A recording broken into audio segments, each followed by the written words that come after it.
Hello students, how are you. मुझे पूरी उम्मीद है कि आप लोग सभी लोग स्वस्थ हैं, बढ़िया हैं। स्वागत है आप लोगों का फिर से शौर्य भारत के इस डिजिटल प्लेटफॉर्म शौर्य भारत डिफेंस योद्धा यूट्यूब चैनल पर। सबसे पहले तो पूरे शौर्य भारत परिवार की ओर से आपको और आपके पूरे परिवार को दीपावली की अग्रिम बधाई। ये दीपावली आपके लिए, सबके लिए शुभ हो। माँ लक्ष्मी की कृपा आपके ऊपर हमेशा बनी रहे, ऐसी हम कामना करते हैं। और आने वाला जो साल है वो आपके लिए नई खुशखबरियां लेकर के आए, ऐसी हम कामना करते हैं। तो इस शुभ दीपावली को और शुभ बनाने के लिए आज एक बेहतरीन न्यूज़ आपके लिए है और मुझे पूरा यकीन है कि ये न्यूज़ सुन करके आने वाला जो पावन दीपावली का पर्व है वो आपके लिए और अधिक पावन हो जाएगा। तो ध्यान से सुनिएगा स्टूडेंट्स। कार्यालय महानिदेशक पुलिस राजस्थान ने कांस्टेबल के भर्ती के लिए विज्ञप्ति घोषित कर दी है। आई रिपीट, कार्यालय महानिदेशक पुलिस राजस्थान जयपुर ने कांस्टेबल के लिए भर्ती प्रक्रिया शुरू कर दी है और बम्पर वैकेंसीज इस बार है। 4438 टोटल वैकेंसीज आई हैं। कांस्टेबल सामान्य यानी कि कांस्टेबल जनरल, कांस्टेबल चालक यानी कि कांस्टेबल ड्राइवर और कांस्टेबल बैंड और पुलिस दूरसंचार यानी कि constable band and telecom police के पदों के लिए। बहुत अच्छा अवसर है आप लोगों के लिए अपने करियर को सुदृढ़ बनाने का। तो आइए इस सेशन में हम लोग समझते हैं इस भर्ती प्रक्रिया से संबंधित सभी आवश्यक जानकारियां। तो स्टूडेंट्स, सबसे पहले तो मैं आपको बता दूं कि ये विज्ञप्ति दिनांक 29 अक्टूबर 2021 को जारी की गई थी और ये राजस्थान पुलिस की जो ऑफिशियल वेबसाइट है उस पर ये अधिसूचना उपलब्ध है। आप वहां से इस ऑफिशियल नोटिफिकेशन को डाउनलोड कर सकते हैं। राइट, अब सुनिए ध्यान से बच्चों। सबसे पहले जो इंपॉर्टेंट बात समझने की है वो है भर्ती के लिए आवेदन आपको किस प्रकार से करना है। तो ध्यान से सुनिएगा, आवेदन करने का जो एकमात्र तरीका है वो है ऑनलाइन। अब ऑनलाइन आवेदन या तो आप स्वयं कर सकते हैं या किसी भी ई मित्र पर, किसी भी नजदीकी ई मित्र पर जाकर के आप अपने आवेदन जो है वो सबमिट कर सकते हैं। और ऑनलाइन आवेदन शुरू होंगे दिनांक 10 नवंबर 2021 से और ऑनलाइन आवेदन की जो अंतिम दिनांक है वो है 3/12 यानी कि 3 दिसंबर 2021। आई रिपीट, ऑनलाइन आवेदन जैसे ही ये विज्ञप्ति न्यूज़पेपर से प्रकाशित होगी उसके तुरंत बाद ऑनलाइन आवेदन शुरू हो जाएंगे 10 नवंबर 2021 से और ऑनलाइन आवेदन की जो अंतिम दिनांक है, लास्ट डेट है, वो है 3 दिसंबर 2021। और जैसे ही ये आवेदन प्रक्रिया संपूर्ण होती है, पूरी होती है, तो दिसंबर 2021 या जनवरी 2022 में ही ये जो एग्जाम है, ये जो परीक्षा है, ये आयोजित होने की पूरी संभावना है। और इसके लिए जानकारी आपको जो ऑफिशियल वेबसाइट है उस पर मिलती रहेगी। तो मेरी आप लोगों से रिक्वेस्ट है, गुजारिश है कि ऑफिशियल वेबसाइट टाइम पर चेक करते रहिएगा, जिससे कि आपको जो भी लेटेस्ट जानकारियां हैं वो मिल जाएंगी। ठीक है, तो आइए समझते हैं इस भर्ती प्रक्रिया से संबंधित कुछ महत्वपूर्ण बिंदु। सबसे पहले, जैसे कि मैंने आपको अभी बताया कि आवेदन जो है वो ऑनलाइन ही स्वीकार किए जाएंगे, ऑफलाइन आवेदन स्वीकार नहीं होंगे। ऑनलाइन आवेदन करने के लिए आपको एक एसएसओ आईडी जनरेट करना होगा। राइट, आपको एक एसएसओ आईडी जनरेट करना होगा। एसएसओ आईडी जनरेट करने के लिए या तो आप राजस्थान गवर्नमेंट की जो साइट है sso.rajasthan.gov.in उस पर कर सकते हैं या फिर किसी भी ई मित्र पर जा करके जब आप फॉर्म भरेंगे तो वहां से भी आपका एसएसओ आईडी जनरेट किया जा सकता है। ठीक है, और यहाँ आपके लिए हेल्पलाइन नंबर्स भी कुछ जारी किए गए हैं, यानी कि ऑनलाइन एप्लीकेशन को भरने से संबंधित किसी भी प्रकार की यदि आपको जानकारियां चाहिए तो ये 2 मोबाइल नंबर्स हैं, 9352323625 या फिर 7340557555। आप इन मोबाइल नंबर्स पर भी संपर्क कर सकते हैं। और आवेदन यदि ऑनलाइन आप करते हैं अपने स्तर पर, अपने लेवल पर, जैसे कि मैंने आपको पहले भी बताया कि या तो आप स्वयं आवेदन कर सकते हैं या ई मित्र पे जाके करवा सकते हैं। तो यदि आप अपने स्तर पर आवेदन करना चाहते हैं तो राजस्थान गवर्नमेंट की ऑफिशियल वेबसाइट recruitment2.rajasthan.gov.in पर जाकर के आप ऑनलाइन आवेदन कर सकते हैं। और यदि आप ऐसा कर रहे हैं तो आपकी जो एग्जामिनेशन फीस है यानी कि जो परीक्षा शुल्क है वो आप नेट बैंकिंग के जरिए या फिर डेबिट और क्रेडिट कार्ड के जरिए पेमेंट कर सकते हैं। तो जो भी सुविधा आपके पास में उपलब्ध है, आपके पास में यदि डेबिट कार्ड है, एटीएम कार्ड जिसको हम बोलते हैं, क्रेडिट कार्ड है या किसी भी बैंक की नेट बैंकिंग की सुविधा यदि आपके पास में है तो आप स्वयं के स्तर पर ऑनलाइन आवेदन करके और एप्लीकेशन फीस जो है वो पे कर सकते हैं। दूसरी बात, यदि आप स्वयं नहीं करते, आप यदि ई मित्र पर जाकर के अपना आवेदन करना चाहते हैं तो परीक्षा शुल्क जो है वो आप ई मित्र पर जमा करवा सकते हैं कैश में, और ई मित्र जो है इसके लिए जो भी एक निर्धारित सेवा शुल्क है वो आपसे लेगा। और ध्यान रहे, आपको जो एप्लीकेशन आप ऑनलाइन भरेंगे उसकी हार्ड कॉपी नहीं भेजनी है और हाथ से भरे गए आवेदन पत्र स्वीकार नहीं किए जाएंगे। और जैसे ही आपका फॉर्म भरता है और आपका परीक्षा फीस यानी कि एग्जामिनेशन फीस जो है वो पूरी होती है, पेमेंट होते ही आपके ईमेल आईडी पर और मोबाइल नंबर पर तुरंत सूचना अवेलेबल करवा दी जाएगी यानी कि उपलब्ध हो जाएगी। ठीक है। अब देखिए स्टूडेंट्स, एक महत्वपूर्ण पॉइंट यहाँ पर है और वो है फोटो से संबंधित। जैसा कि आपको सब जानते हैं कि ऑनलाइन आवेदन में आपका स्कैन किया हुआ जो फोटोग्राफ है वो अपलोड होगा, तो उसके साइज का ध्यान रखना है आपको। साइज होना चाहिए उसका 50 किलोबाइट से 100 किलोबाइट यानी कि 50 KB टू 100 KB के बीच में ही। एंड इससे भी महत्वपूर्ण बात यह है कि इस फोटो पर एक दिनांक जो है वो अंकित होनी चाहिए और वो दिनांक होनी चाहिए विज्ञप्ति जारी होने की या उसके बाद की कोई भी दिनांक। जैसे फॉर एग्जाम्पल विज्ञप्ति जारी की गई थी 29 तारीख को, 29/10/2021 को, तो इस फोटो पर 29 की डेट या फिर 30/10, 31/10 या आगे की कोई भी डेट जो है वो अंकित होना आवश्यक है। बिना डेट के स्टूडेंट्स आप अपना फोटो अपलोड मत करना, ठीक है। और दूसरा, सिग्नेचर जो है आपके, साइन जो है वो भी अपलोड होंगे, स्कैन सिग्नेचर। और परीक्षा के लिए ऑनलाइन आवेदन से पहले आप अपनी फोटो और सिग्नेचर दोनों रेडी रखिएगा। सिग्नेचर के लिए जो साइज है वो निर्धारित किया गया है 20 किलोबाइट से 50 किलोबाइट के बीच में, ठीक है। तो ये महत्वपूर्ण पॉइंट था फोटो से संबंधित कि उस पर डेट अंकित होना आवश्यक है, ठीक है। अब जानिए आगे। एक चीज मैं आपको यह भी बता दूं कि जैसे ही आपका ऑनलाइन आवेदन सबमिट होगा यानी कि आपका जो ऑनलाइन एप्लीकेशन है वो जैसे ही सबमिट होगी तो आपको एक एप्लीकेशन आईडी मिलेगी। और यदि आपको एप्लीकेशन आईडी नहीं मिली है तो इसका सीधा सीधा अर्थ ये होता है कि आपका आवेदन जमा नहीं हुआ। तो ध्यान रखिएगा, अपने फॉर्म को ध्यान से आपको सबमिट करना है और वो सबमिट तभी माना जाएगा जब आपके पास में एप्लीकेशन आईडी जो है वो मिले आपको। यदि एप्लीकेशन आईडी नहीं मिला है तो प्लीज ये मान करके चलना आपका फॉर्म सबमिट नहीं हुआ, आप उसको दोबारा भर दीजिएगा, ठीक है। अब देखिए, जैसा कि फॉर्म भरने की मैंने आपको लास्ट डेट बताई थी दिसंबर, इस लास्ट डेट के 15 दिन के अंदर अंदर आपको मौका दिया जाता है यदि फॉर्म में किसी भी प्रकार की कोई त्रुटि या कोई भी गलती, कोई एरर यदि हो गया है तो आप उस त्रुटि को या उस एरर को जाकर के ठीक कर सकते हैं, लेकिन सिर्फ 15 दिनों के अंदर अंदर।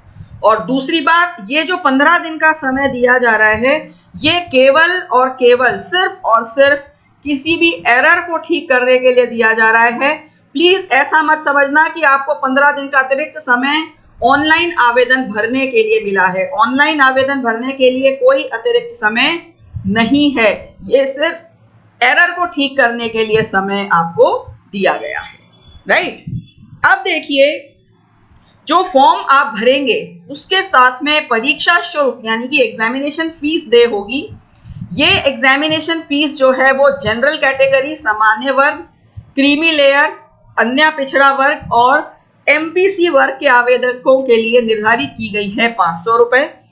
आर्थिक पिछड़ा वर्ग यानी कि economically weaker section, non creamy layer, right, अनुसूचित जाति, जनजाति, सहरिया, इन सभी के लिए निर्धारित की गई है 400 रुपए ऑनलाइन फीस। ठीक है। अब देखो, लिखित जो परीक्षा आपकी होगी उसके लिए जो एडमिट कार्ड्स, प्रवेश पत्र जारी किए जाएंगे, ये भी ऑनलाइन माध्यम से ही जारी होंगे। डाक से कोई प्रवेश पत्र आपको नहीं मिलेगा और ये प्रवेश पत्र भी आपको आपके मेल आईडी पर और मोबाइल नंबर पर सूचना मिल जाएगी। अब देखिए, पदों की संख्या, जैसे कि मैंने आपको पहले भी बताया कि 4438 कुल रिक्त पद हैं।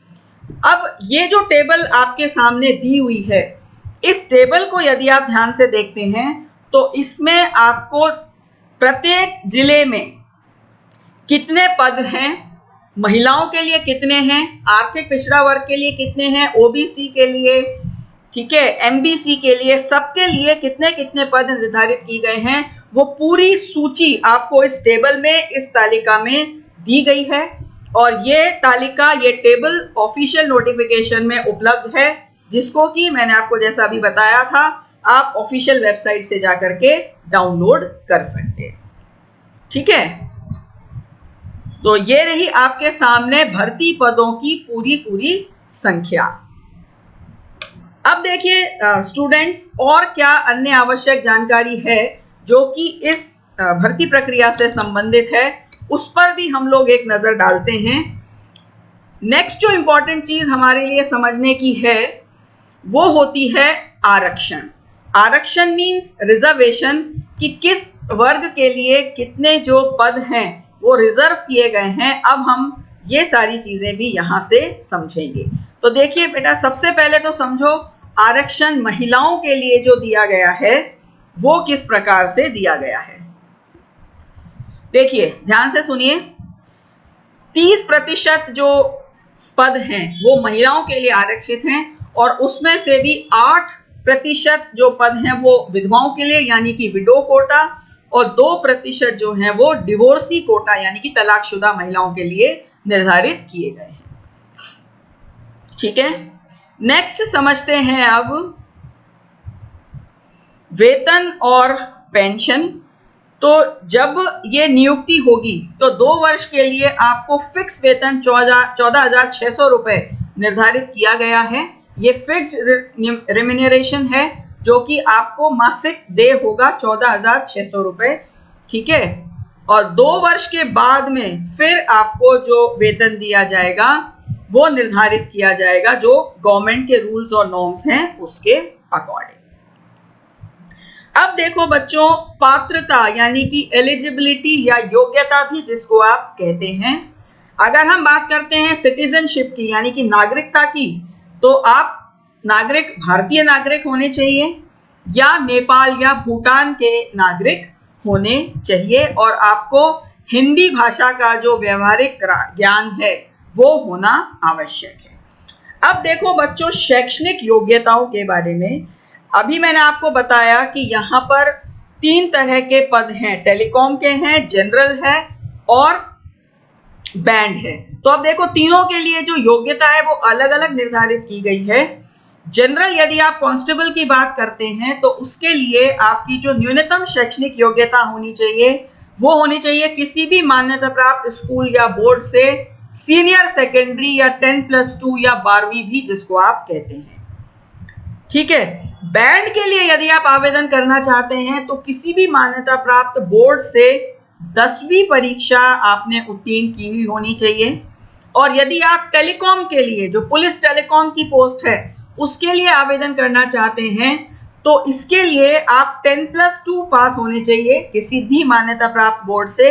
और ध्यान रहे यहाँ पर आपके जो विषय होने चाहिए वो होना चाहिए फिजिक्स यानी कि भौतिक विज्ञान, और साथ में या तो मैथ्स या कंप्यूटर में से कोई भी एक विषय।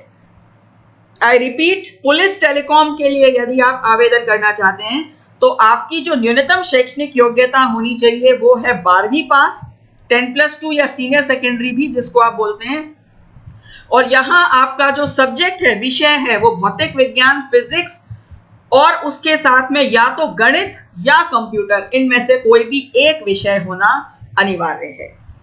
और यदि आप कांस्टेबल ड्राइवर का जो पद है उसके लिए आवेदन करना चाहते हैं तो ध्यान रहे आपके पास में परमानेंट ड्राइविंग लाइसेंस होना चाहिए। स्थायी ड्राइविंग लाइसेंस होना आवश्यक है, लर्निंग लाइसेंस नहीं। लर्निंग लाइसेंस यदि आपके पास में है तो आपकी पात्रता नहीं बनती है कांस्टेबल ड्राइवर पद के लिए, यह ध्यान रखना आप। और लाइसेंस आपका किस कैटेगरी का होना चाहिए, या तो LMV जिसको आप बोलते हैं लाइट मोटर व्हीकल, या HMV जिसको कि आप बोलते हैं हेवी मोटर व्हीकल। और लाइसेंस जो है वो कम से कम, जो भी हमारी विज्ञप्ति जारी करने की दिनांक है जैसे 29 अक्टूबर है, तो उससे एटलीस्ट 1 वर्ष पुराना बना हुआ लाइसेंस होना चाहिए। हाल ही में बना हुआ लाइसेंस यदि आपने अभी पिछले 10-5 दिन में बनाया या आपने भर्ती प्रक्रिया शुरू होने के बाद बनवाया है तो वो लाइसेंस वैध नहीं होगा। आपका लाइसेंस जो नोटिफिकेशन जारी हुआ है उससे कम 1 वर्ष पूर्व बना हुआ होना चाहिए। यह विशेष पॉइंट है, इसका आप खास तौर पर ध्यान रखना। अब देखते हैं एज। तो स्टूडेंट्स, जो एज निर्धारित की गई है वो है 1 जनवरी 2022 को आधार मान करके निर्धारित की गई है। आइए अब समझते हैं अलग अलग पदों के लिए क्या क्या एज है। यदि आप सामान्य वर्ग से दे रहे हैं परीक्षा तो उसमें पुरुष जो अभ्यर्थी हैं उनकी डेट ऑफ बर्थ होनी चाहिए 2 जनवरी 98 से 1/1/2004, और यदि महिला अभ्यर्थी हैं तो उनकी डेट ऑफ बर्थ होनी चाहिए 2 जनवरी 93 से लेकर के 1/1/2004 के बीच में। EWS SC/ST category, BC MBC category के यदि अभ्यर्थी हैं तो उनके पुरुष वर्ग के लिए डेट ऑफ बर्थ होनी चाहिए 2/1/93 से लेकर के 1/1/2004 के बीच में, और महिलाओं के लिए 2/1/88 से लेकर के 1/1/2004 के बीच में। और यदि राज्य सरकार के कर्मचारियों से संबंधित आशार्थी और कर्तव्य का पालन करते हुए मारे गए मृत पुलिस अधिकारियों या कर्मचारियों के आश्रित हैं, डिपेंडेंट हैं, तो उसके लिए पुरुष अभ्यर्थियों की डेट ऑफ बर्थ 2/1/95 से 1/1/2004 के बीच में, और महिला अभ्यर्थियों की 2/1/90 से 1/1/2004 के बीच में। और भूतपूर्व सैनिक यानी कि एक सर्विसमैन हैं तो पुरुष अभ्यर्थियों के लिए 2/1/79 से 1/1/2004, और महिला अभ्यर्थियों के लिए भी 2/1/79 से 1/1/2004 के बीच में आपकी डेट ऑफ बर्थ होना अनिवार्य है। राइट? तो इस तरीके से जैसे आप देख रहे हैं कांस्टेबल चालक के लिए भी डेट ऑफ बर्थ है, वो भी आपके सामने है। अब समझिए शारीरिक मापदंड, यानी कि क्या फिजिकल स्टैंडर्ड्स निर्धारित किए गए हैं इस भर्ती प्रक्रिया में भाग लेने के लिए। तो देखो, शारीरिक मापदंडों में यदि हम हाइट की बात करते हैं तो हाइट पुरुष अभ्यर्थियों के लिए जो न्यूनतम हाइट निर्धारित की गई है वो है 168 सेंटीमीटर, और महिला अभ्यर्थियों के लिए न्यूनतम हाइट निर्धारित की गई है 152 सेंटीमीटर। चेस्ट, सीने की यदि बात करते हैं तो ये केवल पुरुष अभ्यर्थियों के लिए ही एप्लीकेबल है। तो चेस्ट आपका होना चाहिए न्यूनतम 81 सेंटीमीटर, और एक्सपेंडेड यानी कि फुलाव के साथ में होना चाहिए कम से कम 86 सेंटीमीटर, यानी कि एक्सपेंशन 5 सेंटीमीटर कम से कम होना अनिवार्य है। और वजन, न्यूनतम वजन की बात करें तो ये सिर्फ महिला अभ्यर्थियों के लिए ही निर्धारित किया गया है 47.5 किलोग्राम, 47.5 kg न्यूनतम वजन आवश्यक होना। राइट? अब देखिए चिकित्सकीय मापदंड यानी कि जो मेडिकल स्टैंडर्ड्स निर्धारित किए गए हैं वो।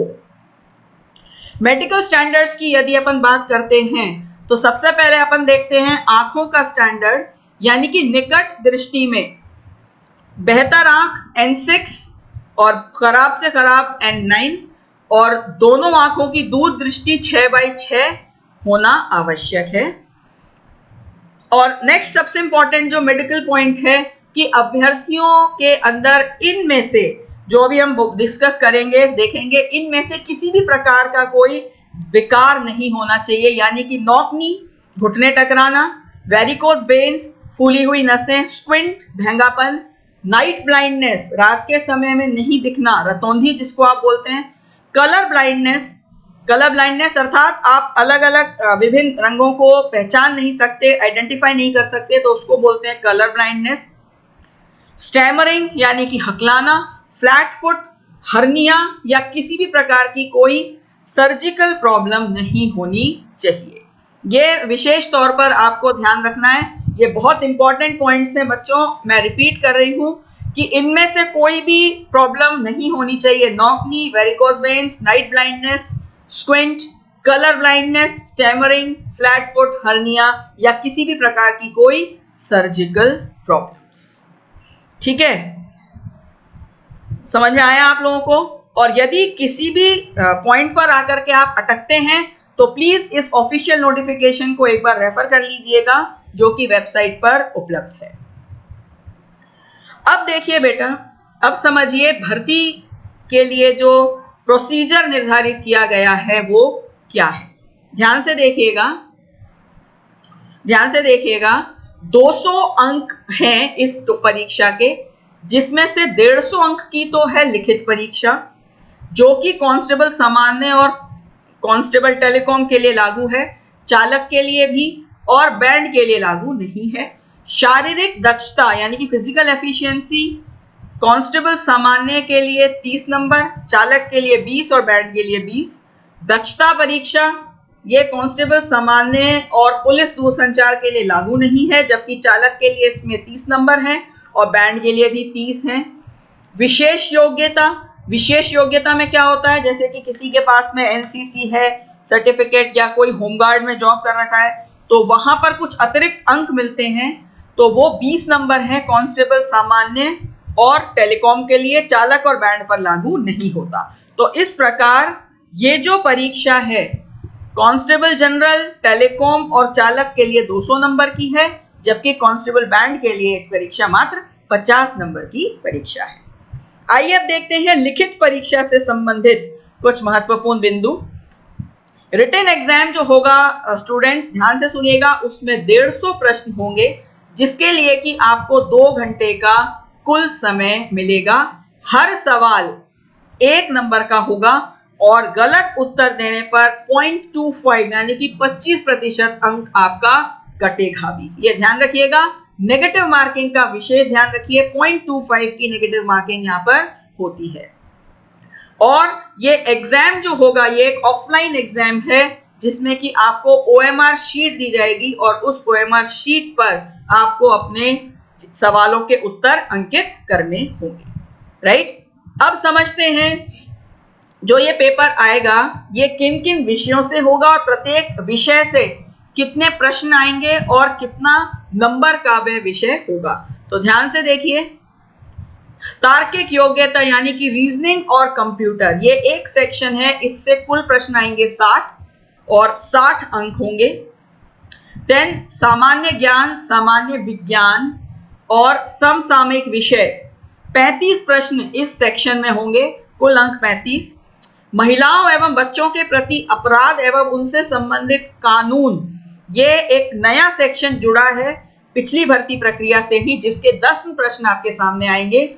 और राजस्थान की जीके, संस्कृति, कला, भूगोल यानी कि राजस्थान जीके का पार्ट 45 क्वेश्चंस 45 अंकों के। तो इस प्रकार 150 सवाल 150 अंकों के लिखित परीक्षा में आपसे पूछे जाएंगे। लिखित परीक्षा क्लियर करने के बाद में नेक्स्ट स्टेप जो है वो आपका वो है फिजिकल एफिशिएंसी टेस्ट यानी कि पीईटी। फिजिकल एफिशिएंसी टेस्ट में 5 किलोमीटर की दौड़ है जिसके लिए कांस्टेबल सामान्य और दूरसंचार के पुरुष अभ्यर्थियों को 25 मिनट, महिला अभ्यर्थियों के 35 मिनट, भूतपूर्व सैनिकों को 30 मिनट और ट्राइबल सब प्लान क्षेत्र के अनुसूचित जाति और जनजाति के अभ्यर्थियों को 30 मिनट का समय दिया गया है और कुल इसके अंक हैं 30।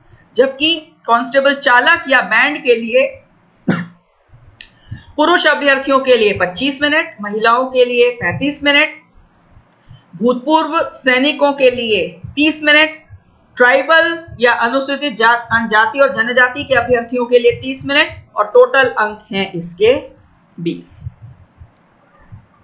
अब इसके बाद होगा आपका फिजिकल स्टैंडर्ड टेस्ट। ये तो था अभी फिजिकल एफिशिएंसी टेस्ट, और उसके बाद होगा फिजिकल स्टैंडर्ड टेस्ट, जिसमें कि आपका जो शारीरिक मापतोल है वो किया जाएगा। ठीक है, नेक्स्ट होती है बाद में कुछ विशेष योग्यता यदि आपके पास में हासिल है तो उसके लिए अंक दिए जाते हैं। जैसे यदि आपके पास में एनसीसी सर्टिफिकेट है तो सी सर्टिफिकेट वालों को 10 अंक, बी वालों को 8 और ए सर्टिफिकेट वालों को 6 अंक अतिरिक्त मिलते हैं।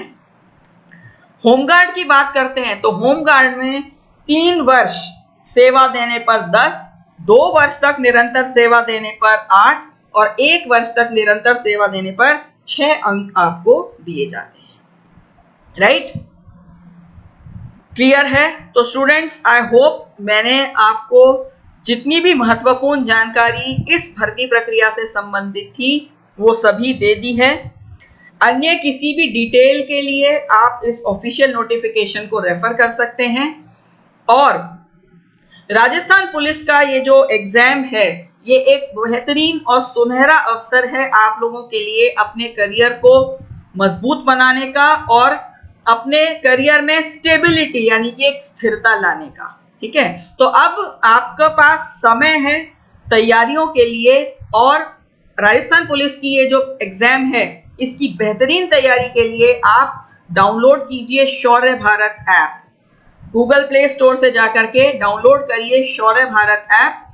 बनो शौर्यवीर, करो जीत की तैयारी। शौर्य भारत ऐप देगा आपको live classes, video lectures, live exams, practice sets, doubt box and e books.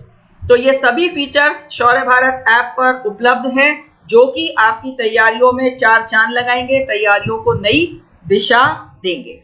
तो स्टूडेंट्स, जल्दी से जल्दी डाउनलोड कीजिए शौर्य भारत ऐप। बनो शौर्यवीर, करो जीत की तैयारी। और वंस अगेन पूरे शौर्य भारत परिवार की ओर से आपको दीपावली की हार्दिक शुभकामनाएं। और ये जो आने वाला एग्जाम है इसके लिए all the best, all the best. Thank you. जय हिंद, वंदे मातरम।